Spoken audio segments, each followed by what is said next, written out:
Welcome to my vegan kitchen. I'm Michelle. Now, I can't believe I've been on YouTube for 4 years and I've never showed you guys how to do this. Today, we're gonna make sea moss gel. Come with me, I'm gonna show you now.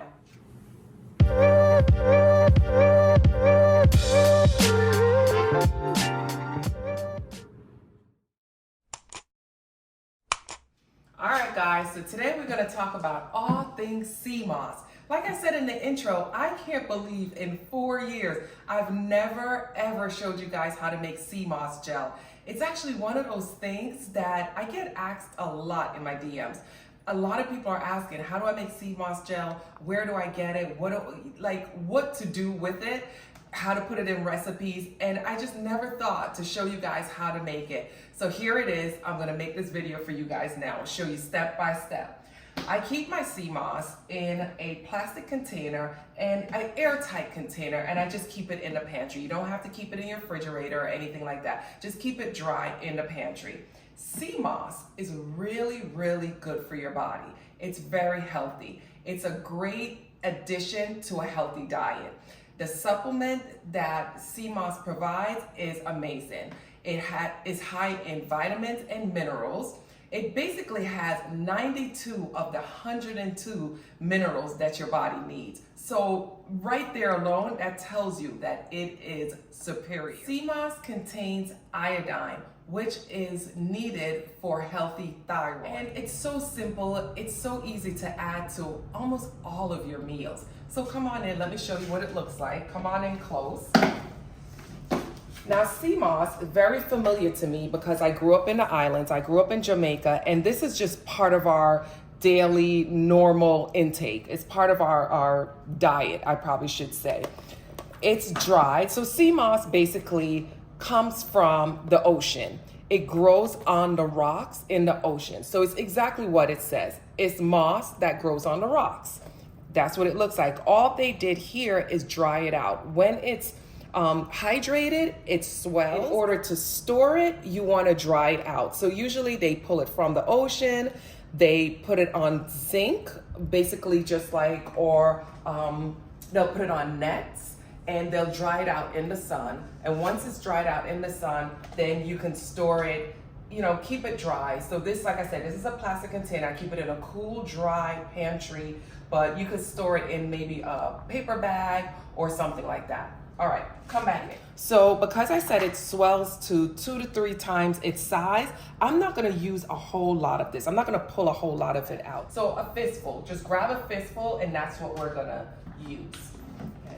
There shouldn't be anything really on it. It shouldn't have like salt or a whole lot of anything on it. But they might be some loose stones or, stuff from the ocean that are on it. So you wanna wash it really well. I have a bowl here with spring water. You can use spring water or reverse osmosis water. Just make sure you're using clean water. I usually just put it right into the bowl and I swish it around to make sure that if there's anything on it, that I'm loosening it up. I'm getting rid of any stones, any sand, anything that might be on it. I don't have to clean it too clean because this is gonna get rinsed a couple of times before we actually make the gel. So you don't have to worry too much that you have to get it like super clean. Just make sure we're just loosening it up right now. And then I'm just gonna strain it off. Get rid of anything there. I'm gonna place it back in the bowl. I'm gonna grab lime or lemon. You could use lime or lemon for this. So the sea moss will have that oceany taste and that oceany smell. We kind of want to get rid of that taste because when it becomes a gel, you want to be able to use it in different dishes. You want to be able to use it in smoothies, etc. So you don't want that like fishy ocean smell or taste. So that's why we use a lime or a lemon. And you're gonna drop the lemon or lime right inside of there. Just make sure everything is washed. I'm gonna use 2. If you only have 1, that's fine. Or if you're just using lemon, you could just use 1 lemon. I just really don't like that fishy, oceany smell, so I try to really get rid of it.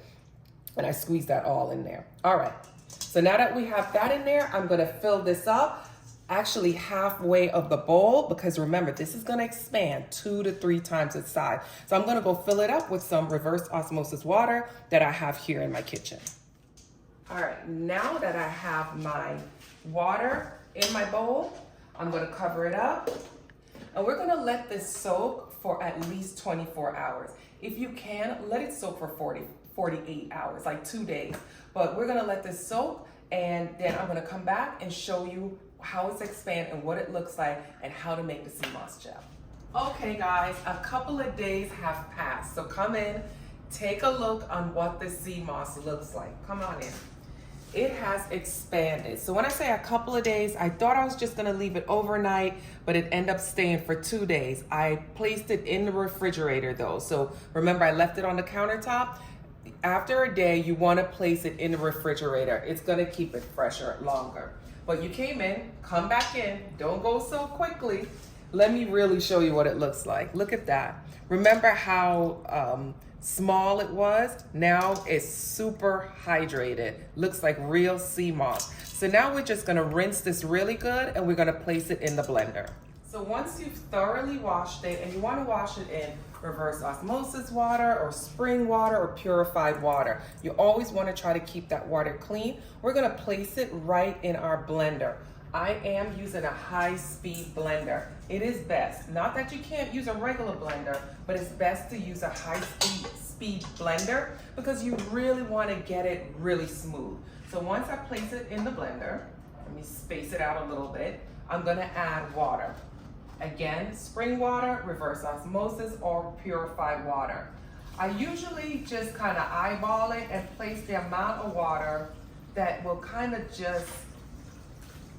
cover it. So here, let me do this so it makes more sense. I'm gonna push down my sea moss. So I wanna get it right where it's supposed to be. And then we're just gonna cover that. This makes more sense. Now you guys can see, right? So let me push it down into the blender, because there's no measurements here. I'm just trying to cover the sea moss with water. And I had about 4 cups of water in here. Okay? So there we go. We're gonna put the top on, and we're gonna blend it for about 5 minutes. We wanna get it really, really, really, really smooth. All right, here we go. So I've blended it for 5 minutes with my blender. It's a minute each time, so 5 1-minute span. All right, here we go. Now, I brought these jars because this is what we're gonna store them in. I would suggest you get jars like this, or you can use mason jars. Normally I use mason jars, but they all have all my dried beans that I've cooked in the refrigerator, so I'm out of those. But these are cool. These are nice airtight containers. I got them at IKEA. And all you're gonna do is just fill your jars. You'll see that the texture right now is on the liquid side. It is gonna be liquid. It's very smooth. As you can see, it's very smooth. Let me pour it in one jar so you can see. So you see it's liquid. Once it goes in the refrigerator, I probably put too much in that jar. Let's see if it'll close. Yay. All right, so once you place these jars in the refrigerator, it is going to thicken up. So don't get nervous once that happens. It will thicken up, which is really good because you honestly only need 1 tablespoon a day. You don't need any more sea moss than that to get all the benefits. Now, what's nice with sea moss is that you can add it to just about anything. You can add it to your coffee, your tea, your soup, your gravies, your smoothies. You could just take it straight. You can add it to anything. It won't change the flavor or the taste of anything that you cook. Sea moss is a really, really good thing to add to your diet. Like I said, it has the 92 vitamins and minerals that your body needs. Out of 102, your body needs 102, it has 92. So you're covering a whole lot of ground. I'm so happy I was able to show you guys how to make sea moss gel. Also, when you go to buy sea moss, just do a little bit of research.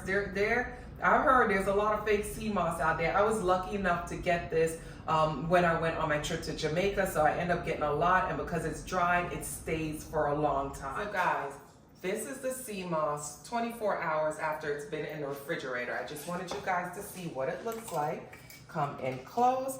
I'm just gonna dig right in. So see, it's thickened up a bit. I like it straight, so I'm just gonna dollop it down. This is good. It's smooth. There's no taste to it, no oceany, fishy smell or taste. Thanks again for joining me in my vegan kitchen. Don't forget to subscribe and tap on the bell. And stay tuned, guys, because I have a lot of great videos coming your way. I have a big surprise for you guys, and I'm so thankful that you guys follow, subscribe, and share. Because of you, I'm able to share this surprise that's coming up in my next couple of videos. Enjoy your day, guys. Bye.